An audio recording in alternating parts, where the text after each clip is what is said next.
alunos e alunas da Mediação Tecnológica Rondônia. Voltamos aqui com a nossa aulinha 10, na qual nós falamos sobre globalização. Eita, que essa palavra hoje está difícil sair da boca, né? Então, nós falamos sobre globalização e integração regional, lembram? Então, gente, o que nós falamos sobre essa aula, hein? Foi muitas informações, né? Foram muitas coisas, realmente. Vamos aqui para a tela para a gente relembrar o que nós falamos sobre essa aula? Muito bem, então vem aqui comigo, vamos relembrar esse assunto. A gente começou falando o que é globalização, certo? A globalização é um fenômeno, né? É um momento em que o sistema capitalista, né, pode ser entendido como um fenômeno de múltiplas dimensões. A gente não pode mais falar, então, neste momento, como o capitalismo um sistema econômico. Não, porque a partir da globalização a gente tem que considerar tanto a questão econômica como a questão social, política e cultural. Então, não é mais um fenômeno isolado, né, pessoal? É um fenômeno que traz uma necessidade de análises múltiplas, né? Análises que são necessárias para que vocês possam entender o mundo de uma maneira integrada, né? A globalização ela traz essa necessidade de integrar não só os países, como a gente falou, como também integrar o entendimento sobre o mundo, tá? Muito bem. E também nós falamos sobre as visões, né, da própria globalização. A gente tem a globalização como leituras de mundo também, né, que são divergentes. A gente não pode dizer que todo mundo que estuda globalização ou os agentes políticos e econômicos pensam igual a respeito desse tema, porque não é assim que funciona, né? Existem essas leituras divergentes sobre o funcionamento e até a questão das possibilidades futuras que há nesse próprio sistema, nessa própria forma, né, de organização do mundo. Então, esse debate sobre a globalização é um debate que rende muito, muito mesmo, porque ele vai desde a visão pessimista, né, de uma visão muito mais crítica, como também vai para uma visão otimista, uma visão quase que inocente, né, sobre a globalização. Então, a gente precisa ter o entendimento que não existe a ideia do pensamento único que leva ao entendimento da globalização como um processo natural e benéfico para a humanidade. Esse é um dos problemas, né, que a gente vê, é achar que tudo é natural, principalmente em termos de sistema, de relações de poder, né, de instalação de novos paradigmas no mundo. Então, a globalização não é, né, nem de longe o fenômeno natural, né? Podemos falar de benefícios e malefícios, mas a gente não pode falar de um processo natural, porque foi um processo totalmente construído pelos próprios seres humanos, né? E aí, nesse pensamento único, a gente tem a visão pessimista e a visão otimista desse processo, que vai fazer essa leitura em relação às consequências e os benefícios, né, dessa globalização. Nós falamos também, né, que a formação dos blocos econômicos faz parte do processo da globalização. Por quê? Porque com a integração regional, há uma necessidade, né, de termos os blocos que vão conversar entre si, que vão estabelecer limites, vão estabelecer direitos, aspectos jurídicos, aspectos políticos e econômicos que levam em consideração a soberania do Estado. Então, a gente tem a integração regional como processo de consequência da própria globalização. Consequentemente, também nós temos a formação cada vez mais acentuada desses blocos econômicos, e aí a gente tem toda uma questão do processo que se estabelece de diálogo entre os países, ok? E também nós temos aqui que distinguir, nós trouxemos alguns exemplos de etapas de integração econômica que podem existir entre os estados, né? Que é a zona de livre comércio, a união aduaneira, o mercado comum e a união econômica monetária, tá? São todos processos que podem ocorrer aí na união dos países, certo? E aqui, gente, nossas referências da aula. E vamos, então, para a atividade, né?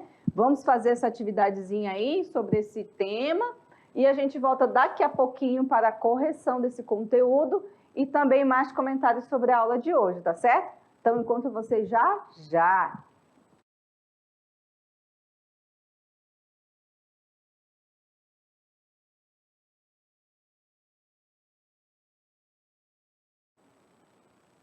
Olá, pessoal! Não falei para vocês que era já mesmo? Então, voltamos aqui para a nossa correção de atividades, correção do conteúdo aí, do que a gente pode trazer de mais informações, de mais conhecimentos sobre o tema globalização e integração regional, que em base, né, integram conteúdos que são essenciais para que vocês estudem para as provas do Enem, tá? Então, é um conteúdo importantíssimo, um conteúdo que tem um peso muito grande dentro das perguntas. Em algumas questões do Enem é necessário, né, questões de redação, tá? É necessário que você tenha um certo conhecimento para não, quer dizer, para não saber, dar a impressão de que você não sabe do tema. E assim, a globalização é um tema que de vez em quando cai, mas não às vezes só globalização. Ah, caiu globalização, não. Às vezes cai um evento, um processo, um fenômeno que a globalização entra como uma leitura desse processo, entende? Então, não é exatamente o tema em si, mas, digamos assim, avanço da tecnologia.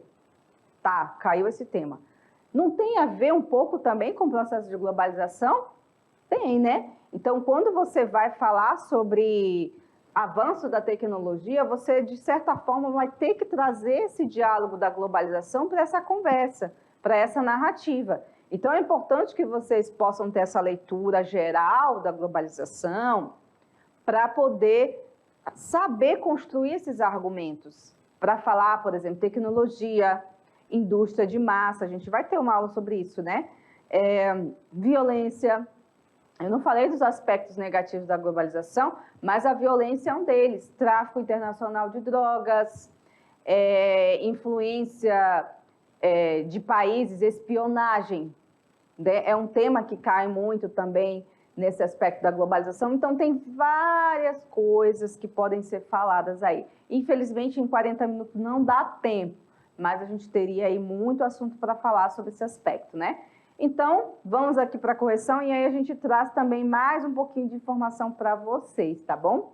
Então, vamos para a pergunta número 1. Vamos lá. Vamos ler juntos aqui, então. Com relação ao espaço mundial, o processo de globalização provoca uma homogeneização da produção e do consumo em nível global. Porém, esse processo não é uniforme em todo o planeta. Desse modo, pode-se afirmar que a globalização resultou na letra A, na melhoria da qualidade de vida das populações periféricas. Letra B, na utilização da mão de obra com baixa qualificação profissional. Letra C, na acentuação da desigualdade social em diferentes regiões. Letra D, diminuição dos impactos ambientais gerados no globo. Eita, será, gente? Ou a letra E, centralização econômica dos governos neoliberais. E aí, pessoal, conseguiram verificar aí que a pergunta ela está falando que a globalização ela não atingiu de igual modo todo o planeta. Então, alguns lugares tiveram mais, digamos assim, mais desenvolvimento, tecnologia, enfim, e outros não. Então, assim, isso chama-se, em tese, de quê, galera? De desigualdade, né? Foi a desigualdade que gerou, então, através dessas questões aí. Então, a resposta correta seria, então, a letra C. Olha aí, ó. A acentuação da desigualdade entre as diferentes regiões. Por quê? Porque ela não atingiu igual. Alguns lugares tiveram um grande avanço tecnológico, em todos os sentidos, e outros não. Então, o que a gente tem nesse sentido aí é uma desigualdade, né? Muito bem. Então, é a letra C, tá, galera? Vamos, então, para a questão 2. Especialistas na área, como Milton Santos, analisam que a velocidade com que as notícias circulam no mundo nem sempre traduz, presta atenção, viu, gente, nisso aí, nem sempre traduz as informações para as pessoas, né? E o encurtamento das distâncias atende apenas aos que possuem condições de viajar. Eita, olha só essa polêmica, né? Essa visão sobre a globalização corresponde à visão pessimista, à visão étnica, à visão do trabalho à distância, à visão otimista ou a visão humanitária. E aí, galerinha, o que vocês acham, hein? É uma visão otimista, pessimista, humanitária? Mas antes, a gente, só relembrando vocês, quem era Milton Santos, hein, galera? Vocês já ouviram falar neste teórico? Bom, só para trazer aqui algumas informações do Milton Santos, ele era formado em Direito, porém, ele ficou conhecido como um geógrafo, né? Um grande geógrafo, na verdade. Ele era geógrafo, escritor, cientista, jornalista, advogado e professor da USP, né? De uma das melhores universidades da América Latina, né? Ele era baiano e ele morreu, gente, em 2001, né? Ganhou vários prêmios. Ele era super conhecido lá fora, né? Super reconhecido. Ele ganhou um prêmio internacional, né, da universidade, uma das mais altas honrarias na área da geografia, que é equivalente assim, a um prêmio Nobel. Ele foi o primeiro e único geógrafo da América Latina a ter ganhado esse prêmio, gente, que é um prêmio chamado aqui Walter Lud. Olha só que doido. Então, assim, ele tinha um peso enorme na academia brasileira, né? Fora os outros prêmios que ele ganhou. Ele ganhou Prêmio Internacional de Geografia, Prêmio do Anísio Teixeira, Prêmio Tecnológico, Prêmio do Ano da Instituição de Arquitetos, enfim. Ele tem um peso muito, muito, muito enorme, tanto na área da geografia como na área das ciências sociais. Ele era um grande crítico, né? Então, só para vocês terem ideia de quem era Milton Santos, tá? Então, assim, qual é a visão do Milton Santos, hein, pessoal? É a visão pessimista, muito bem. É a letra A. Ele criticava esse processo da globalização e ele tem vários, tem livros, tem artigos que realmente trazem um estudo sério sobre esse assunto, né? Então, gente, é a letra A, visão pessimista, tá? Questão do Enem, número 3. No final do século XX e em razão da ciência, produziu-se um sistema presidido pelas técnicas da informação, que passaram a exercer um papel, né, de elo entre os demais, unindo-os, assegurando o novo sistema de uma presença planetária. O mercado que utiliza esse sistema de técnicas avançadas e resulta nessa globalização perversa, né? Uma consequência para o setor produtivo e outra para o setor de trabalho, advindas das transformações citadas no texto, estão presentes, respectivamente, em eliminação das vantagens locacionais e ampliação da legislação laboral, ou B, limitação dos fluxos logísticos e fortalecimento das associações sindicais, ou a C, diminuição dos investimentos industriais e desvalorização dos postos qualificados, ou a D, concentração de áreas manufatureiras e redução da jornada semanal, ou a E, automatização dos processos fabris e aumento dos níveis de desemprego. E aí, galerinha, qual é, então, dessas questões aqui, a que mais se encaixa, né, nessas consequências do setor produtivo? Fique bem claro que ele está se referindo, pessoal, ao setor produtivo, tá? Vamos lá? É a letra E, gente, a letra E é a automatização dos processos fabris, ou seja, você vai fazer com que a máquina faça o serviço humano, né?